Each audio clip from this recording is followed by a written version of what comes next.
Hi everybody, Will the Whitetail Guy. I want to talk about a subject that's come up over the last week or two since the videos have been more consistent. A lot of people either have said the only time I get to see deer is at night, or I had deer on camera and I did see deer the first couple of weeks and now they are gone or disappeared. Or what does pressure, high pressure, or putting pressure on deer look like? Some people scoff at it, you know.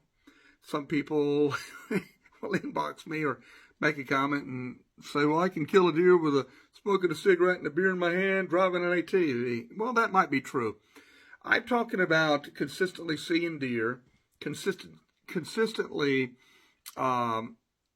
getting pictures on trail cameras in the daytime of mature deer or killing mature deer, or knowing that there's mature deer on your property that will daylight. What does pressure look like? I'm going to give you a couple of tips. Number one, if you go in the mornings to your stand and you're constantly bumping deer, that's pressure. Okay, you need to change your route to your stand, or just not hunt in the mornings. You know, there's some properties you just can't hunt in the mornings. I've had properties like that. You just could not hunt it because of the access, because of the deer where they were eating right before going to bed. I just could not hunt in the mornings, and that's okay. You know, I would just go in after they bedded and slip in there and get into travel corridors and hunt, you know, especially during the rut, about 9 or 10 o'clock to dark. So it's possible. You have to tailor make your hunting to your property. I want you to know this. I hunt, all my leases are small, 90 acres, 40, 40, 40, 20, 40. That's all they are. They're not giant leases. I get accused of having lots of money, which I don't. I've been accused of that my leases are large, thousands of acres. They're not. I've just learned over the years, and that's why I've decided to take this task to do the daily deer report and make a video library for young hunters or inexperienced hunters, or people who are just hunters that just want more information, how to be more successful, how to have a better outdoor experience when they are in the whitetail woods. So that's why I make these videos. And like I said, now we're up to 158 cell cameras. And 4 leases. 5 more were added, and so they're pretty accurate about deer activity. They're not over a feeder. They're not over a bait pile. They're on food plots. They're on scrapes. They're on travel corridors. They're in bedding areas. They're on gas lines. They're on logging roads. They're on rub lines. So I think that we can help you gather some information about what the deer are doing. Now, I know that every deer property is different. I would be a fool to not recognize that. So I want you to know that every deer property is different. But there's some common denominators that we can connect together where, no matter where you hunt. Number one is limiting pressure. Limiting pressure.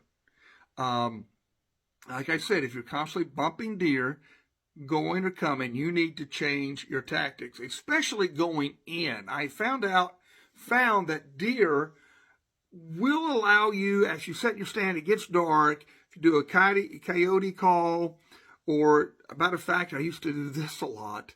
I would just get out of the stand and start walking and doing a couple of grunts. Every 150, 200 yards, go bop, bop, bop, bop, just to make them think, hey, what's going on? I hear something walking. They probably recognize it as me. But deer don't use logic like we do. They associate smell and noise. It ties into fear when they feel like they're getting chased or their life is in danger. Remember that. A lot of times I have taught my son, I've taught my daughter, and I've taught those that have hunted with me, when you're walking to the woods and you know there's a deer watching you, or deer have been spooked, they'll kind of sometimes run off because they're trying to figure out who you are or what you are, and are you going to chase them? I just keep walking. Same pace. Being as quiet as possible, just keep walking and totally ignore them. And that has worked a lot. So, and pressure also looks like you're you have to remember, man, this is where they live. They've lived 2, 3, 4, 5, 6, 7, 8 years of their lives 24/7. You're in their bedroom. You're in their living room. And all of a sudden you have invaded their home, and they're just not going to tolerate it. Not big mature does, not big mature bucks. They're not going to tolerate it. Now, if you're talking about a spike or a little 4-point or a yearling doe, sure, they're pretty dumb. But those that are, when they get up to 3, 4, 5, 6, 7 years old, they're not going to tolerate a lot of pressure. They're not going to tolerate a lot of intrusion. I've said this in prior videos. You have to have sanctuaries on your property. You have to, no matter if it's 10 acres, 50 acres, 500 acres. There's got to be a really good section, preferably thicker, that's inaccessible by you, that you're not tempted to go in there, and they feel safe, they feel secure. It's a place where they can escape should they encounter you or anybody else or anything, and they know that they can go there without any kind of human intrusion. You have to have that.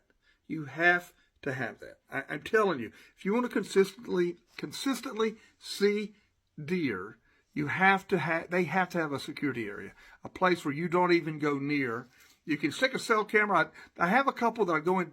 I have some security. Some sanctuary places only go in twice a year. That's usually to change a camera or to hunt during that 3 or 4 day magic rut time when they are just going bonkers right before the first does are coming in the heat. That's the only times I venture in my sanctuaries. So they're just not going to tolerate pressure. Looks like being loud and noisy and boisterous.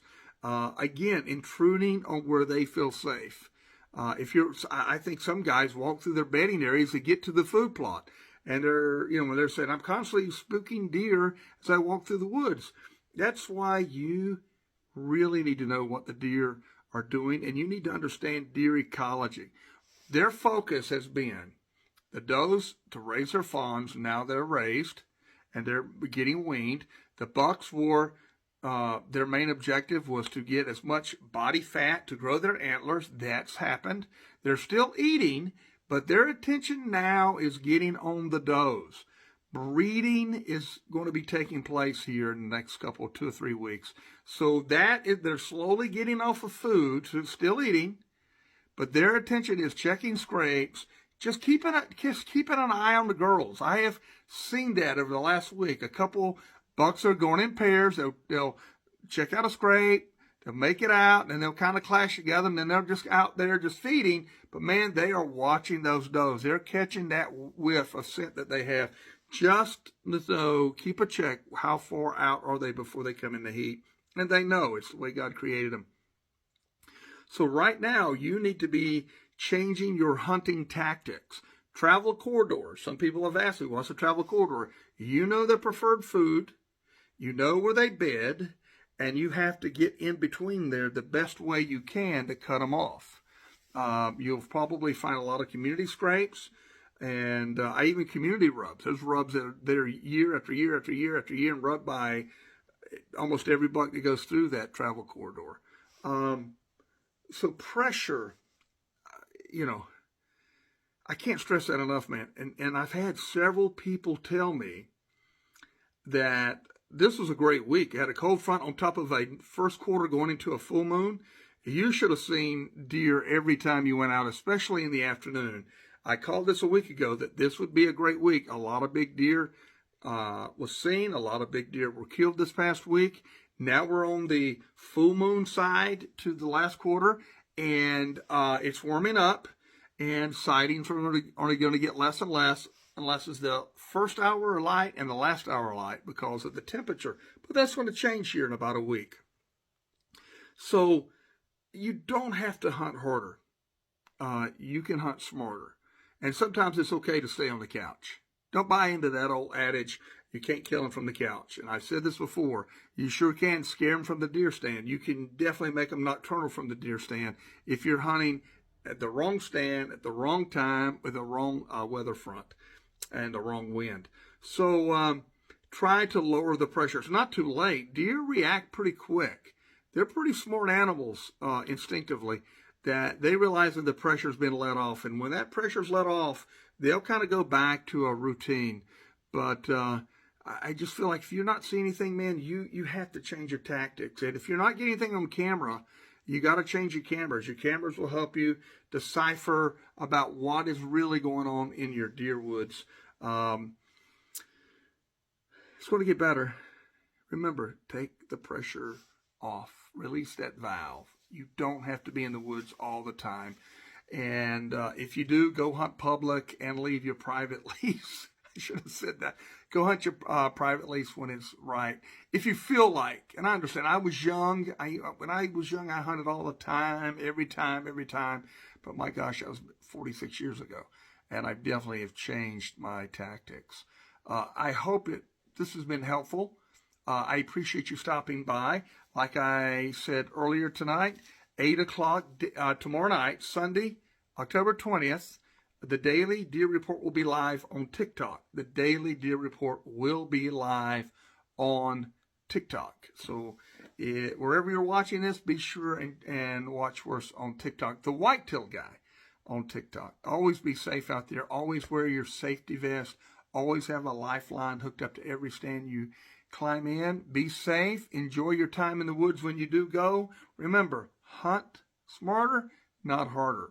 Good luck out there. I'll be right here next time when you come. I'm Will the Whitetail Guy. God bless you.